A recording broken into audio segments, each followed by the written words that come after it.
ನಿನ್ನೆ ಏನು ಸಿ.ಟಿ. ರವಿಯವರು ಅವಹೇಳನಕಾರಿ ಹೇಳಿಕೆಯನ್ನು ಕೊಟ್ಟಿದ್ದಾರೆ. ಅದರಿಂದ ಇಡೀ ಮುಸ್ಲಿಂ ಸಮುದಾಯಕ್ಕೆ ಧಕ್ಕೆ ಉಂಟಾಗುವ ರೀತಿಯಲ್ಲಿ ಮತ್ತು ಭಾವನೆಗಳಿಗೆ ಧಕ್ಕೆ ಉಂಟಾಗುವ ರೀತಿಯಲ್ಲಿ ಮಾತನಾಡಿದ್ದಾರೆ.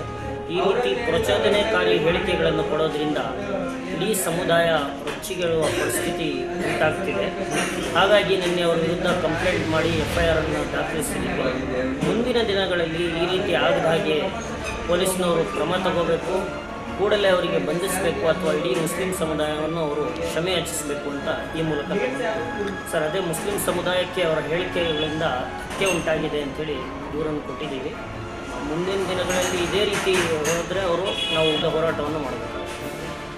ಒಂದು ಭಾಷಣ, ಒಂದು ದೂರು ಮತ್ತು ಈಗ ಒಂದು FIR. ಬಿಜೆಪಿಯ ಹಿರಿಯ ನಾಯಕ ವಿಧಾನ ಪರಿಷತ್ ಸದಸ್ಯ ಸಿ.ಟಿ. ರವಿ ವಿರುದ್ಧ ಕರ್ನಾಟಕ ಪೊಲೀಸರು ಪ್ರಕರಣ ದಾಖಲಿಸಿದರು. ರಾಜ್ಯ ರಾಜಕೀಯದಲ್ಲಿ ಹೊಸ ಚರ್ಚೆಗೆ ಕಾರಣವಾಗಿದೆ. ಹಾಗಾದರೆ ಆ ಭಾಷಣದಲ್ಲಿ ಏನಿತ್ತು? ಯಾರು ದೂರು ನೀಡಿದರು? ಯಾವ ಕಾನೂನಿನಡಿ ಪ್ರಕರಣ ದಾಖಲಾಗಿದೆ? ಈ ಪ್ರಕರಣದ ಹಿಂದೆ ಇರುವ ಸಂಪೂರ್ಣ ಕಥೆ ಏನು?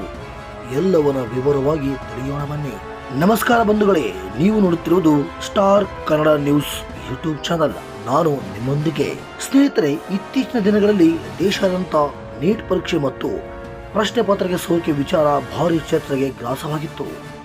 ವಿವಿಧ ರಾಜ್ಯಗಳಲ್ಲಿ ಪ್ರತಿಭಟನೆಗಳು ನಡೆದವು. ಇದೇ ವೇಳೆ ಕರ್ನಾಟಕದ ಚಿಕ್ಕಮಗಳೂರಿನಲ್ಲಿ ನಡೆದ ಪ್ರತಿಭಟನೆಯ ನಂತರ ಬಿಜೆಪಿ ವಿಧಾನ ಪರಿಷತ್ ಸದಸ್ಯ ಸಿ.ಟಿ. ರವಿ ಮಾಡಿದ ಭಾಷಣ ಈಗ ದೊಡ್ಡ ವಿವಾದಕ್ಕೆ ಕಾರಣವಾಗಿದೆ ಅಂತ ಅನ್ಬೋದು. ಮುಲ್ಲಾನಿಗೂ ನೀಟ್ ಎಕ್ಸಾಮ್ಗೂ ಏನ್ ಸಂಬಂಧ? ಎದೆ ಹೇಳಿದ್ರೆ 3 ಅಕ್ಷರ ಬರಲ್ಲ, ಆತ ಬಂದು ನೀಟ್ ವಿರುದ್ಧ ಹೋರಾಟ ಅಂತ.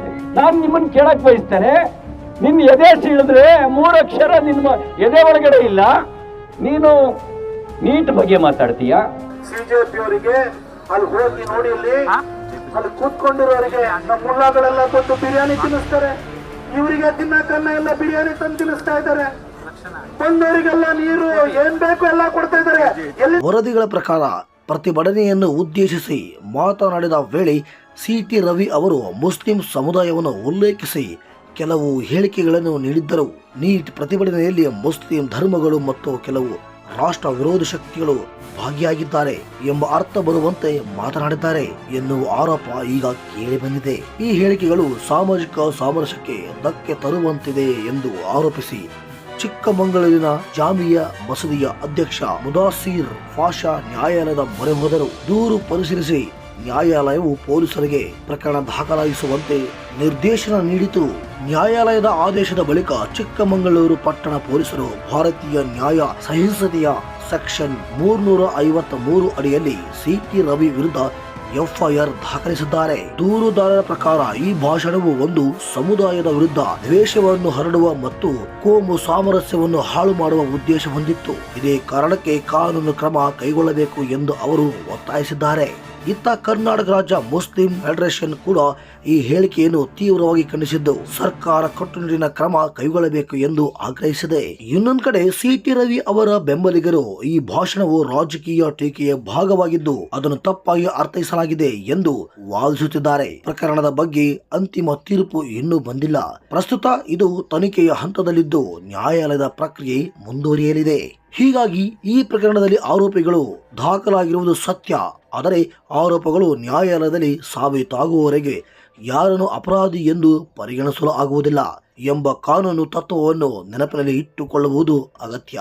ವೀಕ್ಷಕರೇ, ಈ ಪ್ರಕರಣದ ಮುಂದಿನ ಬೆಳವಣಿಗೆಗಳು ಏನಾಗುತ್ತವೆ?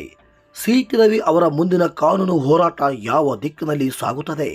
ಈ ವಿಚಾರ ಕರ್ನಾಟಕ ರಾಜಕೀಯದ ಮೇಲೆ ಯಾವ ಪರಿಣಾಮ ಬೀರುತ್ತದೆ ಎಂಬುದನ್ನು ಮುಂದಿನ ದಿನಗಳಲ್ಲಿ ಗಮನಿಸಬೇಕಾಗಿದೆ. ಈ ವಿಷಯದ ಬಗ್ಗೆ ನಿಮ್ಮ ಅಭಿಪ್ರಾಯವೇನು? ಕಾಮೆಂಟ್ ನಲ್ಲಿ ತಪ್ಪದೆ ತಿಳಿಸಿ. ಇಂತಹ ನಿಖರ ಮತ್ತು ತಾಜಾ ಸುದ್ದಿಗಳಿಗಾಗಿ ಸ್ಟಾರ್ ಕನ್ನಡ ನ್ಯೂಸ್ ಚಾನೆಲ್ ಅನ್ನು ಸಬ್ಸ್ಕ್ರೈಬ್ ಮಾಡಿ, ವಿಡಿಯೋಗೆ ಲೈಕ್ ನೀಡಿ ಮತ್ತು ನಿಮ್ಮ ಸ್ನೇಹಿತರೊಂದಿಗೆ ಶೇರ್ ಮಾಡಿ. ಧನ್ಯವಾದಗಳು.